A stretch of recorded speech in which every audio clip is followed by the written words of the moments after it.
Long, long ago, in the land of Ijigbo, a small village in the heart of the Delta region of the African rainforest, there lived a king and his wife, the queen.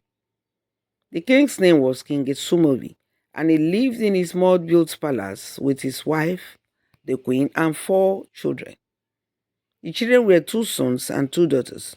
The two boys were Beime, the heir to the throne, Boma, the second son, Dandali, the first daughter, and Remi, the second and last child.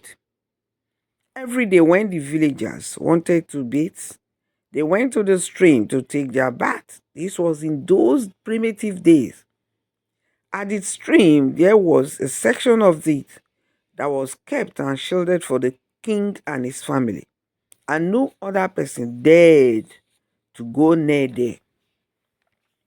The villagers used the other section of the stream for washing, bathing, and doing other domestic activities.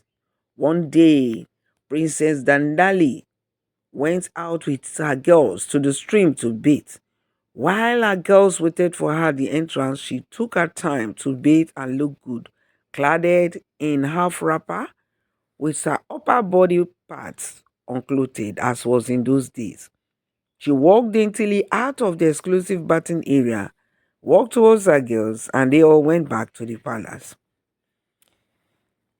The girls only tied wrapper around their waist, leaving the upper part bare in those days. Unknown to Princess Dandali, Robinson, a young white man, was looking at her from where he lived by the riverside fort, very close to that place. He was struck by her beauty and wanted to walk up to her to speak with her, but his friend Thompson held him back. You can't go to her like that, Thompson said. Besides, she won't understand your language when you speak. And looking at her dressing, she looked different from the other girls. That shows she might be the daughter of the king, a princess of the village. Oh, exclaimed Robinson. I was greatly carried away by her beauty. Tom, thanks anyway for saving me. You've welcomed, you welcome, Tom said as he was often called. After that, the boat went inside. After that day, Robinson looked out for the beautiful maiden he had seen every day, but he seemed to miss her each day she went to the stream to bathe, and he felt sad at it all. The ship he was on had docked on the seaside, and the crew had paddled to the shore to stay in the fort that was built by the riverside, the seaside, for their use as they explored the African region. They were sailing to the southern part of Africa, but for Robinson, they had docked there to have a rest.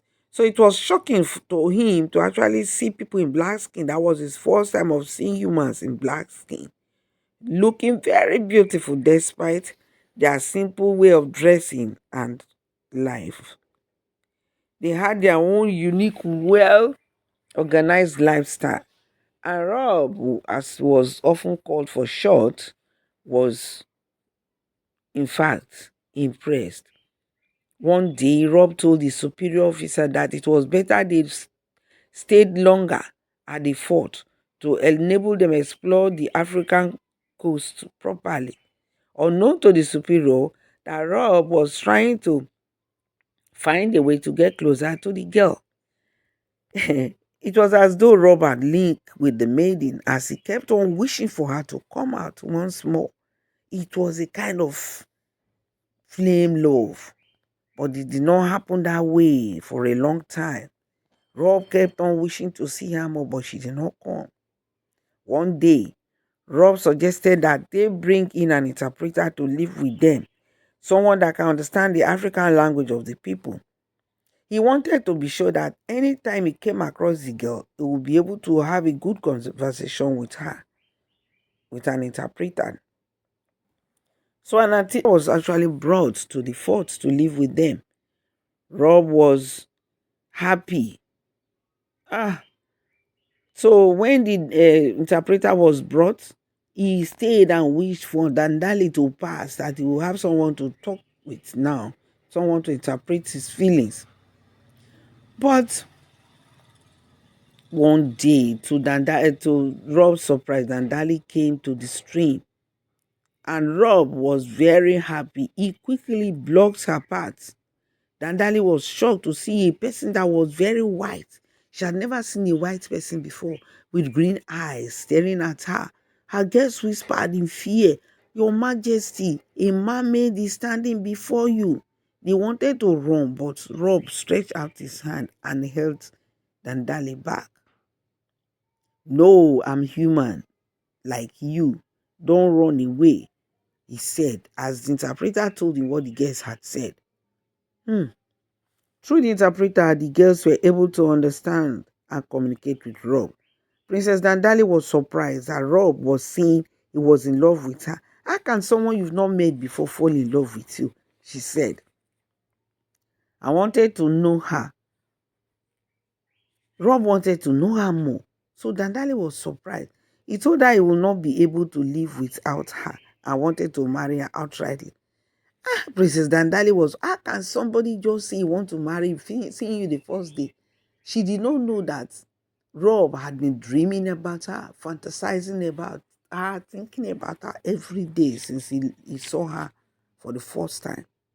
That day when Dandali and the girls got back to the palace, they told Dandali's parents about it, and her mother forbade her from going to the stream to bathe anymore. Rob was very upset when, after several months, he did not see Dandali come to the stream again. The interpreter told him Dandali's parents must have forbade her from venturing out of the village again for fear of her being kidnapped by the white man. After some months, Rob could bear it no longer. He told the interpreter to go and find out how he would be able to see the Princess Dandali. The interpreter did so and came back to tell him that if he wanted to see Dandali, he would have to go to the palace. Imagine to pass through the village guards, those fierce guards that gathered the village entrance and King's palace. How was he going to do it? Rob did not know what to do to bypass that, but he had to find a way to do it somehow. He wanted to see Dandali. So Rob was able to convince the captain to visit the king of the village to create acquaintances, rapport. He gave him various reasons why they should do that, and the captain finally agreed. He went to see the king with gifts and created a good relationship, and gradually they found themselves always going there. And Rob and Dandale started getting to know each other very well. One day, when Rob knew Dandale was head over heels with him, in love with him, he proposed to her. Dandali refused outrightly. She told him that her father would never agree to such because of many reasons. They were not of the same race, ethnicity, cultural background, and royal status. She was an African princess, and although he was white, he was not of a royal blood. She told him only royals marry royals in her parents' kingdom. Rob had stayed on the land for almost 2 years now, and he was trying all his best to marry Dandali, but no way. He had written to his parents about Dandali, and being their only son, they granted him permission to marry Dandali if he wanted. But Rob was about to lose Dandali because a young king called EJ, was about to marry the princess, and there was no way Rob was going to compete with him. So he tried to talk to Dandali. He told her he loved her and he would kill himself if she married someone else. Princess Dandali was confused. She was a small girl and surprised that Rob wanted to take his own life because of her. So when her parents started arranging her marriage with the suitor that had come, she told her mother she would prefer to marry Rob so that Rob will not die because of her. After much talk and arguments, Princess Dandali's mother was able to go and meet her husband to talk to him about Dandali's preference of Rob. But the king refused and in anger married off Dandali to the suitor, to the new king. And hurriedly they took Dandali to his kingdom. In fact, when Rob heard about it, he was angry and sad. He couldn't bear it. He vowed to never let Dandali go, no matter what he encountered, even if he had to lose his life to get her. Tom and the interpreter knew how much Rob loved Dandali and were ready to help him, so they planned on how to go after the newly married couple and take Dandali. They also knew she loved Rob very much, and that made them the more serious about it. About 2 days after Dandali was gone, they traced them to her husband's kingdom and captured Dandali when she was alone in her room and left traces to show she had been taken from them, from the new king, by Rob. So they moved her and Rob out of that area to another fort that was far away from where Dandali's village was. Dandali was happy Rob had rescued her from the marriage, and they dropped all the things that the king paid on her.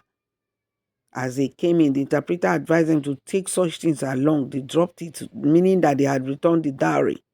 So together, Rob and Dandali lived for many years, loving and cherishing one another. But 10 years later, Dandali and Rob had gotten 3 children, 2 girls and a son. Dandali, feeling nostalgic, told Rob she wanted to visit her people to see them once again. She knew her parents must have been disappointed in her, but there was nothing they could do about it. Rob granted her wish and they went back to her village. Dandali and Rob were shocked when they got to their village that her parents' kingdom had been captured by a neighboring kingdom and were serving the new king as servants.